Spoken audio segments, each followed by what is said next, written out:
حضرت عباس سے کسی نے کہا تھا اللہ کی سب سے بڑی نعمت، تو بخاری اٹھانا، فرمانے لگے محمد نعمت اللہ، بخاری ہے بخاری، فرمایا محمد اللہ کی سب سے بڑی نعمت ہے، صلی اللہ، یہ سب سے بڑی نعمت ہے۔ کچھ کہا تو صحیح نہ یار، ایک مجھے کہنے لگا نہیں وہ 9 ربیع الاول کو آئے تھے، تو میں نے کہا 9 کو میلاد مناؤ، کوئی مسئلہ نہیں، 9 کو میلاد مناؤ، کوئی مسئلہ ہی نہیں، ہم تو سارا سال مناتے ہیں، بس 9 کو مناؤ نا بھائی، کون کہتا ہے عید نہیں ہم کہتے؟ میں نے کہا چلو جشن میلاد کہہ لیا کرو، میلاد ہی کہہ لو، یہ کہہ لو، تم نے خوشی منانی ہے تو محفل میلاد کہہ لو، نہ عید کہو، عیدیں 2 ہی ہیں۔ میں نے کہا نہیں وہ بھی تیری غلطی ہے، میرے نبی نے کہا ہر جمعہ میری امت کی عید ہے۔ اور قرآن پاک پڑھ، حضرت عیسیٰ کہتے تھے یا اللہ جب تم منو سلوہ نازل کرے گا وہ دن ہمارے لیے عید کا دن ہوگا۔ اور سیاستہ پڑھ، حضرت عمر کہا کرتے تھے جس دن دین مکمل ہوا یوم اکملت، جس دن دین مکمل ہوا یوم اکملت لکم، یہ آیتیں نازل ہوئی، تو فرمایا وہ دن ہمارے لیے عید کا دن تھا۔ یہودی ہمیں کہتے تھے یہ آیتیں ہم پہ آتی تو ہم عید مناتے، یہ بھی تیری غلطی ہے کہ عیدیں 2 ہی ہیں۔ رب جب بھی کسی کو دید کرائے وہ عید کا ہی دن ہوتا ہے، وہ عید کا ہی دن ہوتا ہے بھائی۔ ہمارے لیے سب سے بڑی عید یہ ہے، اس لیے کہ باقی عیدیں اسی عید کا صدقہ ہے، صلی اللہ تعالی علیہ۔ تو عید میلاد النبی پہ اظہار مسرت کرنا، خوشی کا اظہار کرنا، خوشی کا اظہار کرنا، یہ تو ایمانی تقاضا ہے، یہ تو روح کا تقاضا ہے، یہ تو اندر اچھلتا ہے۔ شریعت جتنی ہمیں اجازت دیتی ہے اتنا ہم کرتے ہیں، اور کوئی میلاد کی محفل میں کوئی ایسا کام نہیں ہوتا جو شریعت سے ٹکراتا ہو۔ پہلے کیا ہوتا ہے؟ تلاوت، منع ہے قرآن پڑھنا۔ دوسرا کیا ہوتا ہے؟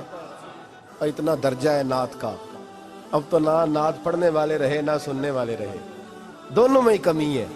اور میں اکثر کہتا ہوں نعت پڑھنا اتنا کمال نہیں جتنا سننا کمال ہے، سننے والا کوئی ہونا چاہیے، نعت سننا زیادہ معنی رکھتی ہے۔ اس کی وجہ یہ ہے کہ نعت پڑھنا صحابہ کی سنت ہے اور سننا محمد مصطفیٰ کی سنت ہے، اور سننے والے کا درجہ، ہاں تیرا درجہ زیادہ ہے اگر تو سمجھے تو۔ اور اتنا بڑا درجہ کہ حضرت احسان بن ثابت نعت پڑھے تو نبی پاک اپنی چادر ممبر پہ بچھائے اور وہ میں نیچے نہ پاڑ، ادھر میرے ممبر پہ بیٹھ کے پاڑ، یہ کوئی معمولی بات ہے؟ رسول اللہ کی نعت سننا، بلغ العلا بے کمال ہی کشف الدجا بے جمال ہی حسنت جمیع۔ شیخ سعدی کہتے ہیں 3 فقرے لکھے تو چوتھا ہوتا ہی نہیں تھا، میں سو گیا، بڑا پریشان تھا کہ چوتھا فقرہ نہیں بن رہا۔ بلغ العلا بے کمال ہی کشف الدجا بے حسنت جمیع، چوتھا لکھا نہیں جاتا تھا، نیند آ گئی، میری آنکھ لگی تو محبوب کا دیدار ہوا۔ حضور نے فرمایا پریشان پڑے ہو؟ میں نے کہا محبوبہ 3 لکھے ہیں چوتھا بن ہی نہیں رہا۔ حضور نے فرمایا چل سنا نا مجھے، یہ چھوٹا نعت پڑھنا کوئی چھوٹا کام ہے؟ یہ تو ہم نے کھاتا ہی غلط لوگوں کو دے دیا ہے، وہ تو اس قابل ہی نہیں تھے کہ نعت سنی جاتی۔ بلغ العلا بے، شیخ سعدی کہتے ہیں میں سنانے لگا اور مصطفیٰ سننے لگے۔ بلغ العلا بے کمال ہی کشف الدجا بے جمال ہی حسنت جمیع خصال ہی، تو حضور نے فرمایا چل سعدی کہہ دے صلو علیہ وآلہ، کہہ دے صلو علیہ وآلہ۔ فرماتے میں کہتا جاتا تھا اور مصطفیٰ مسکراتے جاتے۔ کوئی چھوٹا درجہ ہے نعت؟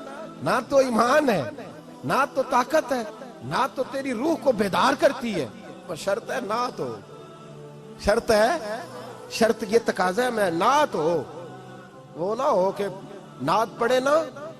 میرے حضرت صاحب فرماتے ہیں نعت کا مقصد ہے جب بندہ نعت پڑھے تو اس کا دل نبی پاک کے گنبد کی طرف جائے، جب نعت سنے تو اس کی توجہ رسول پاک کی جانب جائے، یہ نہ ہو کہ نعت سنے تو توجہ گانے کی جانب جائے، یہ نہ ہو کہ نعت ہو رہی ہو تو لوگ کہیں، میرے کان میں لوگ کہہ دیتے ہیں، آپ یقین کریں محفل میں بیٹھے لوگ کہتے ہیں فلانے گانے کی طرز پہ لاندہ جی، تو کدھر گیا دھیان اس کا؟ یہ نعت تو نے پڑھی ہے، یہ نعت سنی نہیں آج تک؟ اگر نعت پڑھنی ہو تو علامہ اقبال کی لکھی ہوئی پڑھا کر، اگر نعت پڑھنی ہو تو شیخ سعدی کی لکھی پڑھا کر، اگر نعت پڑھنی ہو تو حضرت احسان بن ثابت کی لکھی پڑھا کر، اور اگر تیرا دل کرے کہ نعت بھی ہو، جذبات بھی ہو، حسن بھی ہو، علم بھی ہو، عمل بھی ہو، قرآن بھی ہو، حدیث بھی ہو، تو پھر امام محمد رضا فاضل بریلوی کی پڑھا کر، پھر اعلیٰ حضرت کی پڑھا کر، تجھے پتا چلے چمک تجھ سے پاتے ہیں سب پانے والے، میرا دل بھی چمکا دے چمکانے والے۔ اعلیٰ حضرت کہنے لگے یا رسول اللہ میری سفارش نہ کرو، ڈر لگتا ہے، ڈر لگتا ہے، قیامت کی رات بڑی گہری ہے، سفارش نہ کرو، اس طرح کرو میرا بازو پکڑو اور جنت تک پہنچا کے آؤ، میرا بازو پکڑو اور جنت تک. کہتے میں مجرم ہوں آقا مجھے ساتھ لے لو. سونے نہ ڈر لگتا ہے. وہ بچہ کہتا ہے میں نے نہیں باہر جانا، اندھیری رات ہے. ابا جی نال چلو.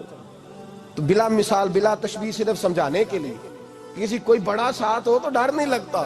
تو یہ نعت ہے نا، چمک تجھ سے پاتے ہیں سب پانے والے، میرا دل بھی چمکا دے چمکانے والے. کہتے ہیں یا رسول اللہ محشر کی رات بڑی گہری ہے، میں مجرم ہوں آقا مجھے ساتھ لے لو کہ رستے میں ہیں جا بجا تھانے والے. سونے جرم کر کے آیا اور پکڑا نہ جاؤں کہیں، مہربانی کر مجھے پردوں میں چھپا لے، مجھے مدثر اور مزمل کی چادر کے نیچے کر لے، میں مجرم ہوں آقا مجھے ساتھ لے لو کہ رستے میں ہیں جا بجا تھانے والے. اور پھر تڑپ اٹھے، کہنے لگے کوئی یہ نہ سمجھے وہ چلے گئے، تو زندہ ہے واللہ تو زندہ ہے واللہ، میری چشم عالم سے چھپ جانے والے، میری چشم عالم سے چھپ جانے.